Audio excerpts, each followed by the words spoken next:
அஸ்ஸலாமு அலைக்கும் வரஹ்மத்துல்லாஹி தஆலா வபரகாத்துஹு. அஊது பில்லாஹி மினஷ் ஷைத்தானிர் ரஜீம். பிஸ்மில்லாஹிர் ரஹ்மானிர் ரஹீம். சூரா அல்-பக்ரா 89வது ஆயத்திலிருந்து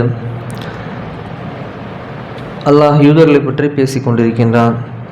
அவர்கள் செய்த தவறுகள் என்ன, அல்லாஹ் அவர்களிடத்தில் எடுத்த வாக்குறுதி என்ன, அவர்கள் எப்படி மீறினார்கள். அல்லாஹ்விடமிருந்து அவர்களுக்கு ஒரு வேதம் வந்தது. அது அவரிடம் உள்ள வேதத்தை உண்மையாக்கி வைக்கிறது. இதற்கு முன்பல் அவர்கள் நிராகரிப்பவர்களுக்கு எதிராக தங்களுக்கு வெற்றி அளிக்கும்படி இந்த வேதத்தின் பொருட்டால் இறைவனிடம் பிரார்த்தனை செய்து கொண்டிருந்தார்கள். ஆனால் அவர்கள் நன்கறிந்து வருமென எதிர்பார்த்திருந்த இந்த வேதம் அவரிடம் வந்த சமயத்தில் இதை அவர்கள் நிராகரிக்கின்றார்கள். ஆகவே அந்த நிராகரிப்பவர்களின் மீது அல்லாஹ்வின் சாபம் உண்டாகுக.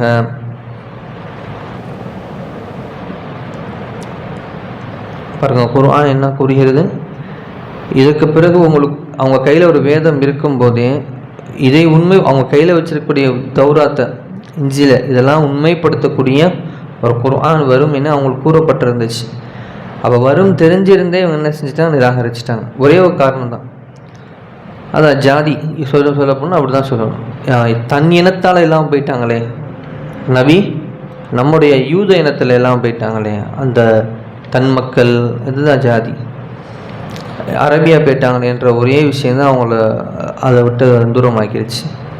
இந்த குர்ஆனை தங்கள் மீது இறக்காமல் அல்லாஹ் தன் அடியார்களில் தான் விரும்பியவர்கள் மீது தன் அருளை இறக்கி வைத்ததை பற்றி பொறாமை கொண்டு அல்லாஹ் இறக்கி வைத்த இதையே நிராகரிப்பதன் மூலம் அவர்கள் தங்களுக்காக எதை வாங்கி கொண்டார்களோ அது மிக கெட்டது. அதாவது குர்ஆனை தங்கள் மீது இறக்கவில்லை என்ற கோபத்தினால் அதை நிராகரித்து அல்லாஹ்வின் கோபத்தில் அவர்கள் சார்ந்து விட்டார்கள். ஆதலால் அந்நிராகரிப்பவர்களுக்கு இழிவு தரும் வேதனை உண்டு. பாருங்க, அல்லாஹ் கூறுகிறான், தான் தேர்ந்தெடுத்த நபர் மேலே அல்லாஹ் இறக்குறான். அதனால தான் நம்ம சொல்கிறோம், ஹாத்தபு நபி முஸ்தஃபா முகமது ஸல்லல்லாஹு அலைஹி வஸல்லம். முஸ்தஃபான்னு சொன்னால் தேர்ந்தெடுக்கிறது, அல்லாஹ் தேர்ந்தெடுக்கிறது. அந்த அந்தஸ்தை நம்ம அமல் செஞ்சு ஒரு நபிங்கிற அந்தஸ்தை அடைய முடியாது. நான் 40 நாள் தொழுகிறேன், அமல் செய்கிறேன், கடுமையாக நான் நோன்பு நோக்கிறேன், தவம் புரிகிறேன், எதுவுமே வேலைக்கு ஆகாது. அல்லாஹ் தேர்ந்தெடுத்தால் மட்டும்தான் நபி, அல்லாஹ் தேர்ந்தால் மட்டும்தான் ரசூலே தவிர அமலால் கொண்டு இதை அடங்கக்கூடிய காரியம் இல்லை. அமலால் இறைவன் நேசுறாங்களாம், விலாயத்தை அடையலாம், ஆனால் இதையெல்லாம் அடைய முடியாது. ஆனால் அவங்களுக்கு அதுதான் பொறாமை. அல்லாஹ் இறக்கி வைத்த இதை நீங்கள் நம்பிக்கை கொள்ளுங்கள் என அவர்களுக்கு கூறப்பட்டால், எங்கள் நபிமார்கள் மீது இறக்கப்பட்டவற்றை மட்டுமே நம்பிக்கை கொள்வோம் என கூறி அவற்றை தவிர உள்ள இந்த குர்ஆனை நிராகரித்து விடுகிறார்கள். ஆனால் இதுவோ அவர்களிடம் உள்ள தௌராத்தை மெய்யாக்கி வைக்கின்ற உண்மையான வேதமாக இருக்கிறது. நபியே, அவர்களை நோக்கி கேட்பீராக, உங்கள் வேதத்தை உண்மையாகவே நீங்கள் நம்பிக்கை கொண்டவர்களாக இருந்தால் உங்களில் தோன்றிய அல்லாஹ்வுடைய நபிமார்களை இதற்கு முன் நீங்கள் ஏன் கொலை செய்தீர்கள்? பாருங்களா, உண்மை வெளியே வந்துடுச்சா. இவங்கள்ட்ட பிரச்சனை அப்பயே இருக்குது. அப்போ இறந்த நபிமாரில் அவனுங்க உடனே வழிபட்டாங்களான்னு கேட்டால் அப்படி வழிபடல. அந்த நபிவார்களுக்கு எவ்வளோ கஷ்டம் கொடுக்கணுமோ கொடுத்து கடைசியில் கொலையும் செஞ்சுருக்கீங்க. அப்புறமேல அவங்க மூத்துக்கு அப்புறம் நாங்கள் அந்த நபி ஏற்கிறோங்கிற மாதிரி ஏற்றுருக்கீங்க. இன்றைக்கி அந்த விஷயம்லாம் வெளிப்படுது. அல்லாஹ் விளக்கிட்டான் பாருங்கள். நீங்கள் எத்தனையோ நபிமாரில் கொலை செஞ்சுட்டாங்க நபி என்பதாக. இஸ்ராயின் சந்ததிகளே, அதாவது யூதர்களே, நிச்சயமாக மூசா உங்களிடம் தெளிவான அத்தாட்சிகளே கொண்டு வந்திருந்தார். ஆனால் நீங்களோ அதற்கு பின்னும் ஒரு காளை கன்றை தெய்வமாக எடுத்துக்கொண்டீர்கள். இவ்வாறே ஒவ்வொரு விஷயத்திலும் நீங்கள் வரம்பு கடந்த அநியாயக்காரர்களாகவே இருக்கிறீர்கள். உங்கள் மூதாதையரிடம் நாம் வாக்குறுதி வாங்கிய நேரத்தில் அவர்களுக்கு மேல் தூர்மலையை உயர்த்தி உங்களுக்கு நாம் கொடுத்த தௌராத்தை உறுதியாக கடைபிடியுங்கள், அதற்கு செவி சாயுங்கள் என்று கூறியதற்கு அவர்கள் நீங்கள் கூறியதை செவியுற்றோம், ஆனால் அதற்கு மாறு செய்வோம் என்று கூறினார்கள். ஆகவே அவர்கள் நம் கட்டளையை நிராகரித்து மாறு செய்ததன் காரணமாக அவருடைய உள்ளங்களில் ஒரு காளை கன்றுடைய பிரியம் ஊட்டப்பட்டார்கள். பாருங்க, இதுவே அல்லாஹ் ஏற்படுத்தியது தான்.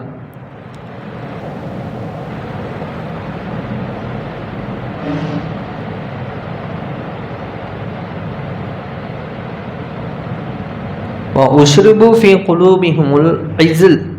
அல்லாஹ் இங்கே எழுதுகிற பாருங்க, உஷ்ரிபுன்னா குடிப்பாட்டப்படுறது, அப்போ ஊட்டப்படுறது, குலூபிஹிம் உள்ளத்தில், இஜில் பிகுஃப்ரிஹிம் அந்த காலை பெண்ணுடைய பாசத்தை அல்லாஹ் தான் ஊட்டிட்டான். இவனுங்க இப்படியெல்லாம் தெரிஞ்சே அநியாயம் பண்ணுறதுனால.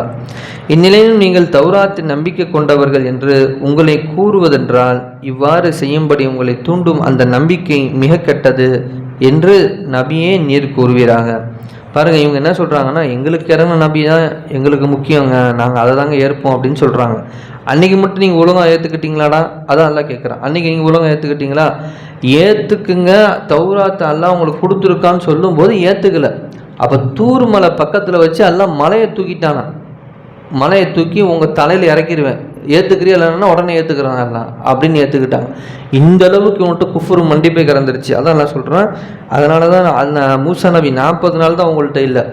காளை பன்றுடைய அந்த கன்றுடைய மேலே எல்லாம் உங்களுக்கு பாசத்தை போட்டு நீங்கள் பாவம் செஞ்சு இன்னும் இந்த பக்கமே போகும் நல்லா விரும்பிட்டேன் என்பதாக எல்லாம் கூறுகிறான். ஆனால் என்ன சொல்கிறீங்க, இன்றைக்கி வந்துட்டு இந்த நபியை ஏற்றுக்க மாட்டேங்கிறீங்க, ஏன்னா நாங்கள் தௌராத்தை ஏற்றுட்டோம், நாங்கள் மூசா நபி மேலே பாசம் வச்சுருக்கோங்கிற. நீ அன்னைக்கே நீ எப்படி ஏற்ற? அந்த வரலாறு புட்டு வைக்கிறாங்க விசாசனம். இதுதான் இவங்களுக்கு புரியாத புதிர். என்னடா இது, நம்ம மூதாதையர்கள் பண்ண ஒவ்வொரு தவறையுமே அப்படி ஒன்றுடாமல் எடுத்து பேசுகிறாங்களே அப்படிங்கிறது தான் இவங்களுடைய பெரிய ஆச்சரியமே. அன்னைக்கு நபியை தோக்கடிக்க முடியல, இனிமே இவங்க தோக்கடிக்க முடியாது. இதுதான் இஸ்லாம். யூதர்களே, அல்லாஹ்விடம் இருக்கும் மறுமையின் சொர்க்க வீடு மற்ற மனிதர்களுக்கு இல்லாமல் உங்களுக்கே சொந்தம் என கூறுகின்ற நீங்கள் உண்மை கூறுபவர்களாக இருந்தால் உங்களுக்கு சொந்தமான அவ்வீட்டிற்கு செல்வதற்கு நீங்கள் மரணத்தை விரும்புங்கள் என்று நபியை கூறுகிறாங்க. பார்த்தீங்களா, என்ன கதையெல்லாம் சொல்லியிருக்காங்க. அந்த சொர்க்கங்கிறது யூதர்களுக்கு தான் அப்படிங்கிற மாதிரி ஒரு கதையை விட்டுட்டாங்க. இதெல்லாம் நபிசாச காதுக்கு வரும்போது இப்போ வாக்குவாதமாகுது இல்லை, விவாதம் நடக்குது இல்லை. அப்போ அல்லாஹ் அடுத்தடுத்து அல்லாஹ் என்ன செய்தி கூறுகிறான் என்பதை காத்திருந்து நபிசாசனை பதில் சொல்லுவாங்க. செய்தி வந்துருச்சு. அப்போ அப்படிப்பட்ட சொர்க்கம் உங்களுக்கு தான் நீங்கள் நினச்சிக்கிட்டு இருந்தா எங்கள் மௌத்து விரும்புங்க பார்ப்போம். மௌத்தானால் தானே சொர்க்கத்துக்குள்ளே போக முடியும், விரும்ப மாட்டாங்க. ஆனால் அவர்கள் கரங்கள் செய்து அனுப்பியிருக்கும் பாவங்களின் காரணத்தால் அதை அவர்கள் அறவே விரும்ப மாட்டார்கள். ஏன் விரும்ப மாட்டாங்க? ஏன்னா இவங்க அவ்வளோ பாவம் பண்ணியிருக்காங்க. ஏன் நபிமாரிலே கொலை செஞ்சுட்டாங்க. இப்போ இருக்கிற இந்த நபி ஏற்க மறுக்கிறாங்க. இந்த அநியாயக்காரர்களை அல்லாஹ் நன்கறிவான். மேலும் நபியே, அந்த யூதர்கள் மற்ற மனிதர்களை விடவும் குறிப்பாக இணை வைப்பவர்களை விடவும், பாருங்க யாரை விட, ஒரு காஃபிரை விட, அதாவது இணை வைப்பவரை விடவும் சிலை வணக்கத்தை விடவும் நீண்ட நாள் உயிர் வாழ மிகவும் பேராசை உடையவர்களாக இருப்பதை நிச்சயமாக நீங்கள் காண்பீர்கள். அவர்கள் ஒவ்வொருவனும் தான் 1000 ஆண்டுகள் உயிர் வாழ வேண்டுமே என்று விரும்புவான். பாருங்கள், ஒவ்வொருவரும் 1000 ஆண்டுகள் விரும்ப ஆசைப்படுவார்களாம். அவ்வாறு நீண்ட நாள் உயிருடன் இருக்க அவனை விட்டு வைத்தாலும் அது வேதனையிலிருந்து ஒரு சிறிதும் அவனை தப்பிக்க வைத்து விடாது. அல்லாஹ் அவர்கள் செய்வதை உற்று நோக்குபவன் ஆவான். அப்போ உங்களுக்கு 1000 நாள் 1000 வருஷம் நீங்கள் வாழ கொடுத்தாலும் அவங்க வாழ தான் விரும்புவாங்க. ஆனால் என்ன செய்ய மாட்டாங்க, அவங்களுடைய வேதனையிலிருந்து ஒரு சிறிதும் அது அவர்களை தப்பிக்க வைக்கவும் செய்து விடாது. உங்களில் எவர் ஜிப்ரீலுக்கு எதிரியோ,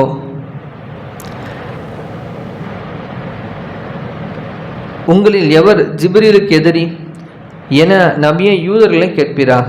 நிச்சயமாக அவர்கள் இதை அல்லாஹ்வின் கட்டளைப்படியே உமது உள்ளத்தில் இறக்கி வைத்தார். இது எனக்கு முன்னுள்ள வேதத்தை உண்மைப்படுத்தியதாகவும் நேரான வழி அறிவிக்கக்கூடியதாகவும் நம்பிக்கை உடையவர்களுக்கு நற்செய்தியாகவும் இருக்கிறது. உங்களில் எவரேனும் அல்லாஹ்வுக்கும் அவருடைய வானவர்களுக்கும் அவருடைய தூதருக்கும் ஜிப்ராயிலுக்கும் மீகாயிலுக்கும் எதிரியாக அவர் நிராகரித்து விட்டால் அந்நிராகரிப்பவர்கள் நிச்சயமாக அல்லாஹும் எதிரியாவான். பாங்க, இவங்க இப்படி சொன்னாங்க, நாங்கள் உங்களுக்கு யார் வகை கொண்டு வரோம், எங்களுக்கு ஜிப்ரீல் அலைஹிஸ்ஸலாம் வகை கொண்டு வராங்க. அவங்க சொன்னாங்களா, அந்த வானவர் தான் எங்கள் மூதாதையர்களுக்கு அதாபை கொண்டு இறக்கிட்டாங்க ஒரு தடவை, அதனால் எங்களுக்கு என்னது ஜிப்ரீலை பிடிக்கல. இவங்களுக்கு எப்படியெல்லாம் பாருங்கண்ணே, எங்களுக்கு ஜிப்ரீல் கொண்டு வந்த செய்தி ஏற்றுக்குன்னு எங்களுக்கு அவசியம் கிடையாது, வேறு யாராக வந்தால் கூட நாங்கள் ஏற்றுக்கோன்னாங்களாம். அதெல்லாம் சொல்லிட்டோம் உடனே. அது என்ன உங்களுக்கு என்ன அப்படி ஒரு கேடு? அல்லாஹ் சொல்கிறான், உங்களில் யாருக்கேனும் அல்லாஹ்வுக்கும் அவனுடைய வானவர்களுக்கும் அவருடைய தூதுவர்களுக்கும் அல்லாஹ் குறிப்பிட்டு மென்ஷன் பண்ணி சொல்கிறான். ஜிப்ராயிலுக்கும் மீகாயிலுக்கும் சில நேரம் மீகாயில் சில ஏகப்பட்ட அதாபு அந்த பூமியில் இறக்கியிருக்காங்க. ஏகப்பட்ட தடவை அதாபு செய்யப்பட்டிருக்காங்க பல மக்களுக்கு. இவங்களை கொண்டு அல்லாஹ் அதாபு இறக்கியிருக்கான். யாரெல்லாம் ஜிப்ராயிலுக்கும் மீகாயிலுக்கும் எதிரியாக அவர் நிராகரித்து விட்டால், அப்படி நீங்கள் ஜிப்ரீலை எதிரியாக கேட்டீங்கன்னா அந்நிராகரிக்கக்கூடியவங்க நிச்சயமாக அல்லாஹும் எதிரி தான் என்பதை நபியை நீங்கள் சொல்லிடுங்க. நிச்சயமாக நபியே, நிச்சயமாக மிக தெளிவான வசனங்களை உமக்கு இறக்கியிருக்கின்றோம். பாவிகளை தவிர மற்றவரும் அவற்றை நிராகரிக்க மாட்டார்கள். அப்போ இதை நிராகரிக்கிறவங்க பாவிகள். அப்போ நல்லடியார்கள் ஏற்றுக்கொள்வார். எல்லாம் நாங்களாம் ஏற்றுக்கொண்டோம். அவர்கள் தங்கள் நபியிடம் ஓர் உடன்படிக்கையை செய்த போதெல்லாம் அவர்களில் ஒரு பிரிவினர் அதை நிறைவேற்றாது எடுத்தெறிந்து விடவில்லையா? அந்த நபிக்கு, மூசா நபிகிட்ட போய் எத்தனை ஒப்பந்தம் பண்ணி எத்தனை மீறி எத்தனை அவங்களுக்கு துன்பம் கொடுத்தாங்கன்னு தெரியல. அப்போ ஒப்பந்தம் செய்யும் போதெல்லாம் அதில் ஒரு கூட்டம் அதை எடுத்திருந்து விடவில்லையா? மாறாக அவர்களில் பெரும்பாலோர் இதை நம்பிக்கை கொள்ள மாட்டார்கள்.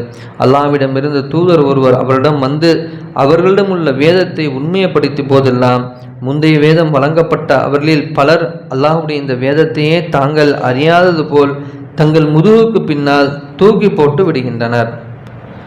நபிசாசனம் வருமோ அதே மாதிரி தான் பண்ணாங்க. நபிசாசனம் வருமோ அது என்ன நடந்துச்சுன்னு கேட்டால், யூதர்கள்ட்ட வந்து குறைஷிகள் கேட்டாங்க. யூதர்கள் வந்து குறைஷிகள் கேட்டாங்க. ஏன்னா குறைஷிகளுக்கு தெரியும், அவங்கள்ட்ட வேதம் கிடையாது, படித்த மக்கள் அல்ல, யாரும் அரபுகள், மக்கா அரபுகள் தான் குறைஷிகள். எங்கே போய் கேட்டாங்க?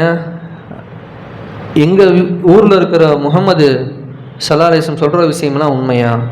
ஜிப்ரீலை பார்க்குறேங்கிறாங்க, அல்லாஹ்ட்ட வஹி வருதுங்கிறாங்க, இதெல்லாம் முன்பு வேதத்தில் உங்களுக்கு கூறப்பட்டிருக்குன்னு சொன்னாங்க, உண்மையான்னு சொல்லி ஒரு குழு இங்கேருந்து எங்கள் மதினாவில் இருக்கிற அவனுங்களுடைய அந்த ஹைபர் கோட்டையில் போய் உட்காந்து பேசுகிறாங்க.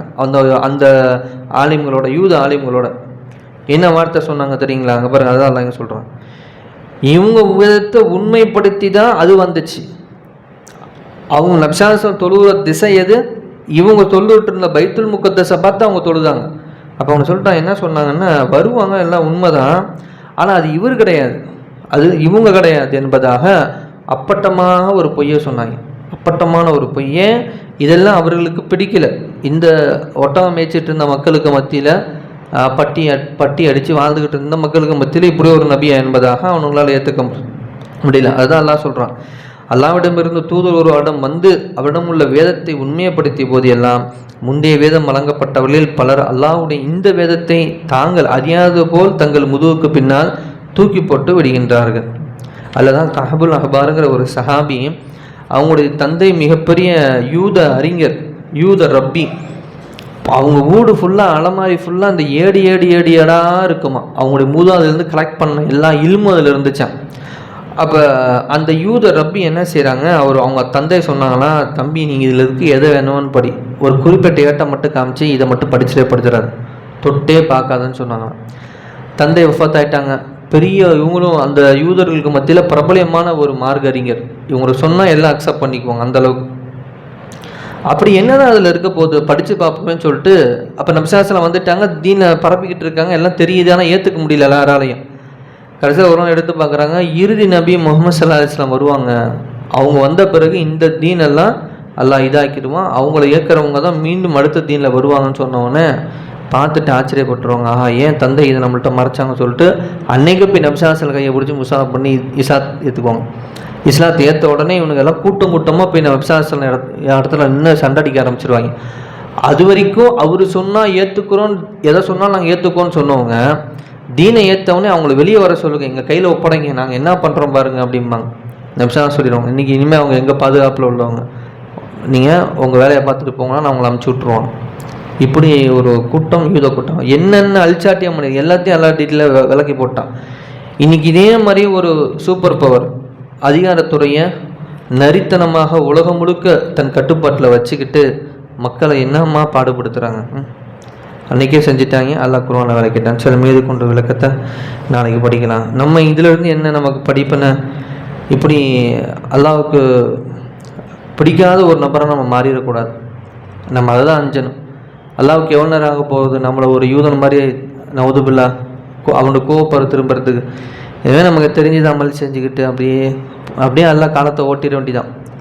அல்லாஹ் அப்படிப்பட்ட இந்த யூதர்களுக்கு ஏன் இந்த எளிநிலை ஏற்பட்டுச்சோ, அது அவங்களுடைய பெருமையாலேயோ இல்லை ஏதோ சைத்தானுடைய தீண்டுதலாலேயோ, எதனால இவங்களுக்கு இந்த முசீபத்தை போன்ற ஏதாச்சும் சின்ன விஷயங்கள்கிட்ட இருந்தாலும் அல்லாஹ் நம்மளை மன்னிச்சு நம்மளுடைய உள்ளத்தை பரிசுத்தப்படுத்தி இந்த தீனை நம்மளை இஸ்திகமாத்த வைக்கணும்.